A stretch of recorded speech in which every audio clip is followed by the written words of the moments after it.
Good morning. It's Wednesday. It's the 21st of October, 10 days to Halloween.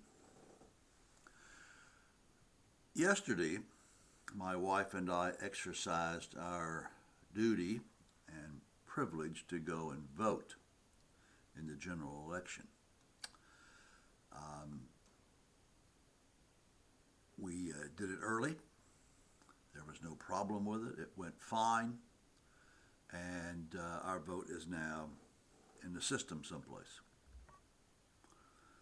But I've been reflecting on the situation we're in this country these days, and to me, it's something of a mess, and maybe not as bad since the worst I've seen it was back before now was back when I was in high school, college, and seminary. In those days, we had race riots going on. We had protest marchers for racism. We had gatherings in Washington, D.C. at the Lincoln Memorial. Sadly, we had the assassination of Martin Luther King. All of that was going on in the country at that time. At the same time, we were also protesting the Vietnam War. People were marching with that. We were protesting an unjust war. Nobody knew exactly why we were there. All men over the age of 18, I think, 18, had to enlist for the draft, and so if your number came up, you went to wherever they sent you, and so we dealt with that as well. We didn't have a pandemic, I don't think, but we did have a crisis in politics. It was in 71 or 72 that we heard on the news one night that the Democratic National Headquarters at Watergate had been broken into. And so we know how that wound up with the resignation of Richard Nixon as President of the United States. So there was a lot going on in those days, and there's a lot going on now. I mean, we're caught in the middle of the pandemic. We are having to quarantine or stand down or change our lives and do things differently. And if you believe the news reports and from the scientists, we're not being all that successful with it right now, and we maybe need to be working harder at it. We are seeing a resurgence in issues of racism and riots over racism going on around the country. We're seeing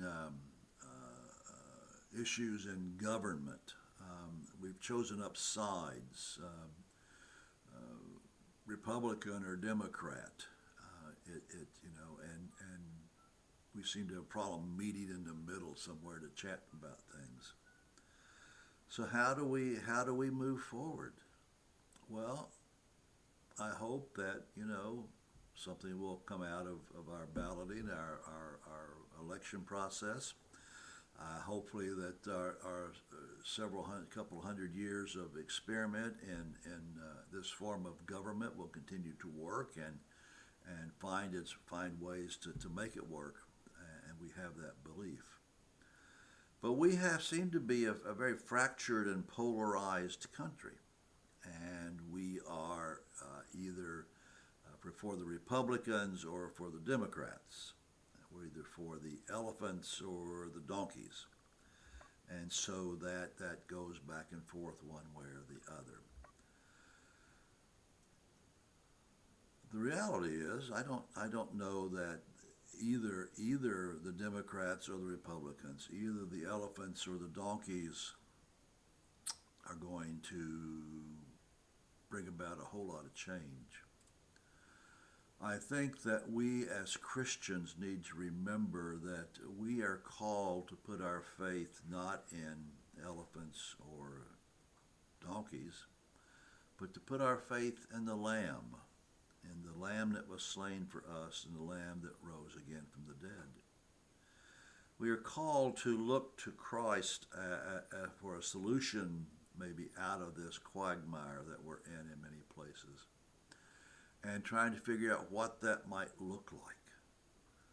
How do we go forward, being led by the dictates of Jesus' gospel rather than the dictates of one political party or the other, or the expediency of this or that issue. Maybe it's time for us to heed the words of Jesus, and to maybe think, maybe it is time that we care more for the other than we do ourselves. Maybe it's time that we look to the other person and see a child of God worthy of our respect, and a person worthy of his or her own dignity. Maybe it is time to reiterate God's love for all people, Republicans, Democrats, Independents, whatever, and to see if we can rise above that. Let's see if we can keep